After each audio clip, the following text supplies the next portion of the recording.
Pulse Talk, bringing insights into health and wellness with your hosts, Christine and Alex. When you think about pregnancy, it's just, well, it's incredible, isn't it? The amount of care, the love, the sheer attention mothers put into every single moment, every choice, especially when it comes to what they eat or drink. It's all done with such deep intention, always wanting the very best, healthiest start for their baby.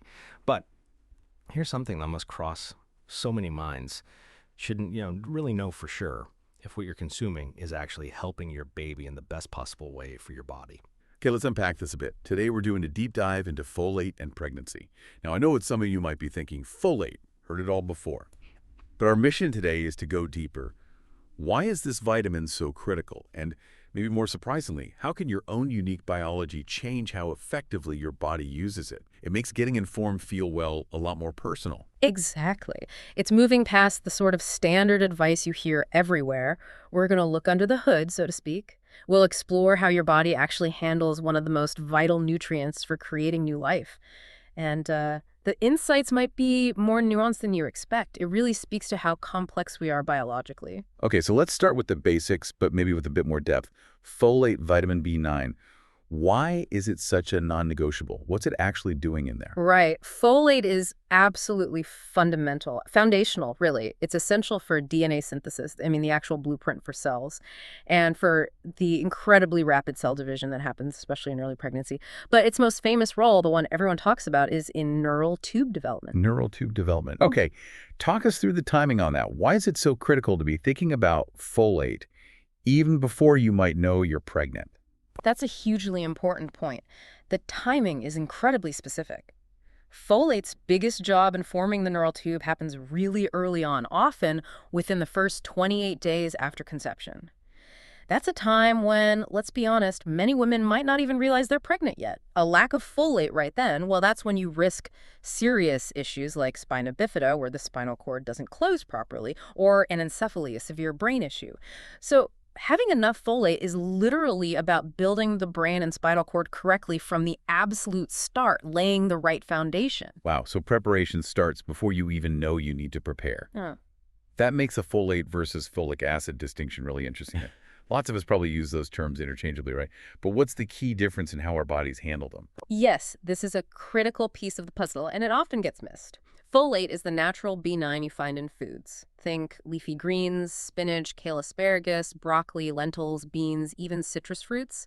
Folic acid, on the other hand, is the synthetic version. It's man-made. That's what's usually in supplements. And added to fortified foods like cereals and bread in many countries. It was a public health measure, really. Okay, so if I grab a supplement with folic acid or eat that fortified cereal, my body just uses it straight away. Seems simple enough. Not quite. And this is really the core of it. For your body to use folic acid, it absolutely must convert it into the active form. That form is called 5-MTHF. That's 5-methyl tetrahydrofolate. Bit of a mouthful. Think of folic acid like raw ingredients. And 5-MTHF is the finished dish your cells can actually use for all those vital jobs, DNA stuff, cell division.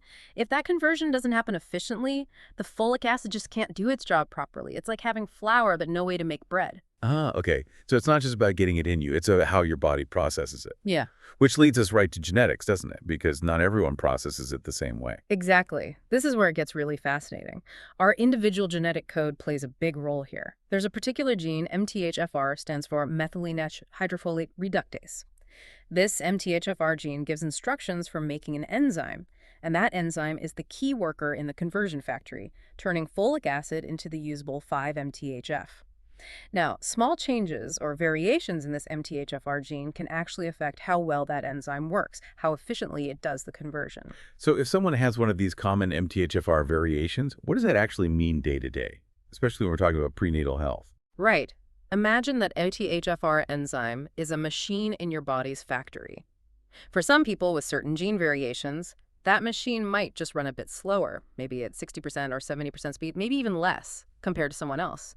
So even if you put in plenty of raw material, lots of folic acid, the amount of the active, usable 5-MTHF coming out the other end could be significantly lower. It doesn't mean folic acid supplements are useless for them, not at all. But it does mean their effectiveness can really vary from person to person. It highlights why a one-size-fits-all approach might not be the absolute best for everyone. Wow.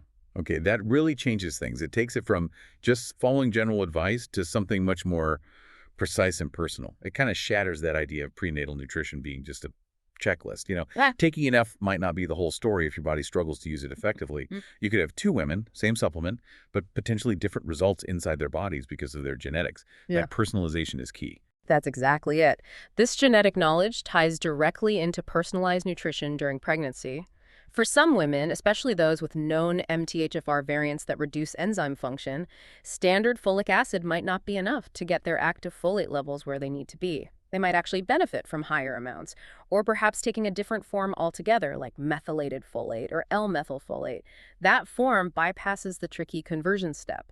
It's really about making sure all that amazing care and intention a mother puts in translates into effective biological support for the baby, maximizing those efforts by understanding her own body. That feels really empowering. So, okay, what's the practical advice for someone listening now, maybe planning a pregnancy or in those early weeks? How do they navigate this? Well, the standard recommendation is still super important for everyone. That's 400 micrograms of folic acid daily if you're planning a pregnancy.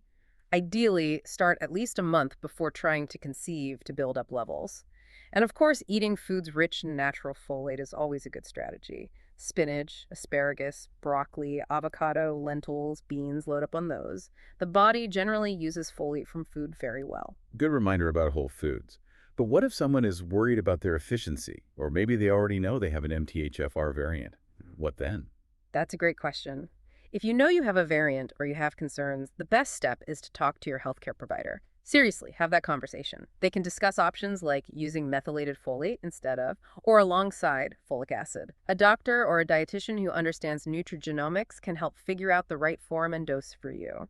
It's about finding that sweet spot, not just taking huge amounts randomly. And how would someone even find out if they have one of these variants? Is it a common test? That brings us to things like nutrigenomic testing. It's a type of genetic test, usually just a simple saliva sample or cheek swab. It looks at specific genes like MTHFR to give you clues about how your body handles certain nutrients or even responds to different types of foods. It's not about diagnosing a disease, but more about getting a personalized map of your metabolism. This info can help you and your doctor make much more tailored decisions. Services out there, like Pro.Genome for instance, are designed to provide exactly these kinds of insights, enabling more confident, personalized nutritional choices. So if we tie this all together, folate is absolutely crucial for a healthy pregnancy, that's clear. But understanding your own genetics, like the MTHFR gene, adds another layer. It influences how well your body can actually use the folate you consume. Getting the right insights, combining diet, supplements if needed, and that personal biological understanding helps mothers really ensure the best possible start for their baby, knowing their efforts are truly effective. Yeah, it really reframes it, doesn't it? When we talk about something as important, as intentional as prenatal nutrition, it's not just about ticking a box and taking enough. It's deeply about understanding how your individual body receives, converts, and utilizes that nutrient. It turns nutrition from a checklist into a truly personalized way to safeguard new life. And that aligns perfectly with that deep desire every mother has to provide the absolute best. And perhaps that leads to a broader question for you, the listener, to think about. How else might understanding your own unique genetic blueprint empower you in other areas of your health and well-being? Moving beyond generic advice to truly personalized wellness.